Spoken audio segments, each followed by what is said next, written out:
Bonjour, bienvenue dans cette nouvelle vidéo, la dernière de la série sur les langages de l'amour. Et donc il y a encore un langage de l'amour dont nous n'avons pas parlé, qui est le toucher physique. Eh bien, tout le monde, nous avons besoin de toucher physique. C'est évident, lorsque nous sommes bébés, c'est le premier langage de l'amour que nous connaissons, que nous rencontrons. En principe, lorsque tout se passe bien, évidemment, puisque certains bébés qui ne sont pas assez touchés développent des problèmes par la suite.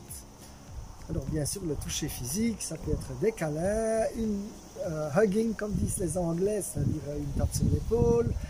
Il y a 36 façons de faire le toucher physique, et dans cette période de confinement, eh bien, ou de déconfinement, mais on ne sait pas trop encore ce qu'on peut faire ou pas faire, c'est sûr que ce n'est pas toujours évident de savoir quel geste adopter.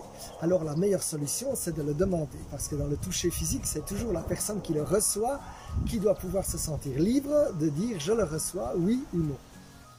Jésus avait le langage de l'amour de toucher physique dans les deux sens, aussi bien dans le sens de donner que dans le sens de recevoir, puisque Jésus a dit « laissez les enfants petits venir à moi » et il les prenait dans les bras et il les touchait. Inversement, il se laissait aussi toucher. Quand la femme qui avait des pertes de sang est venue, il s'est laissé toucher pour qu'elle puisse être guérie. Et mon frère, ma soeur, je prie que Jésus te touche maintenant et que, avec ce toucher, toi aussi, tu puisses être guéri, que ce soit psychologiquement, que ce soit physiquement, mais que ce toucher de Jésus vienne sur toi aujourd'hui. Donc nous allons récapituler ces différentes formes de langage de l'amour. Nous avons vu le toucher physique, les paroles valorisantes. Voilà, la fille est en train de chanter, elle vous dit merci de m'avoir écouté, elle vous dit bravo. Et moi je dis aussi bravo à Samuel qui a réussi ses études et qui passe une année de plus. Alléluia. Et puis nous avons les autres types comme les services rendus que nous allons voir. Un petit extrait encore pour vous rappeler. Nous avons aussi les cadeaux et nous avons aussi les moments de qualité.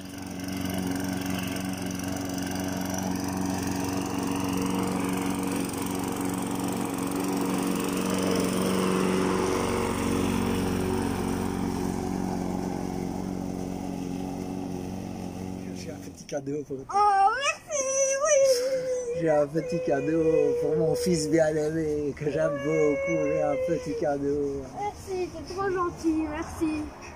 Ouais.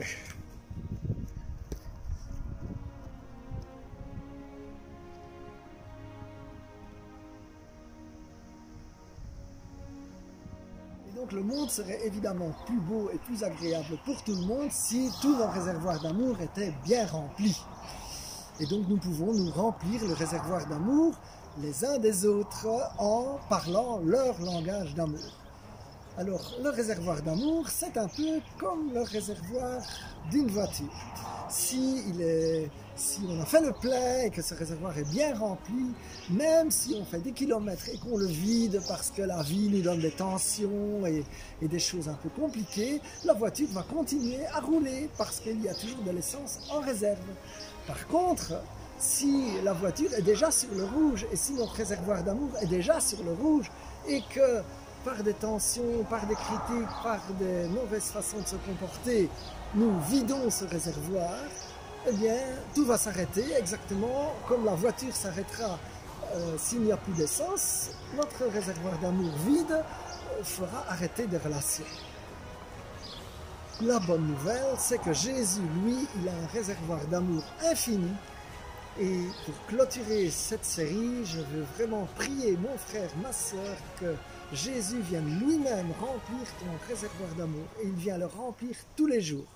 Tous les jours, que Jésus vienne demeurer sur toi et que sa présence reste sur toi. Et que chaque jour, chaque heure, tu puisses recevoir tout l'amour que Jésus veut te donner. Sois béni. Et à bientôt dans une prochaine vidéo.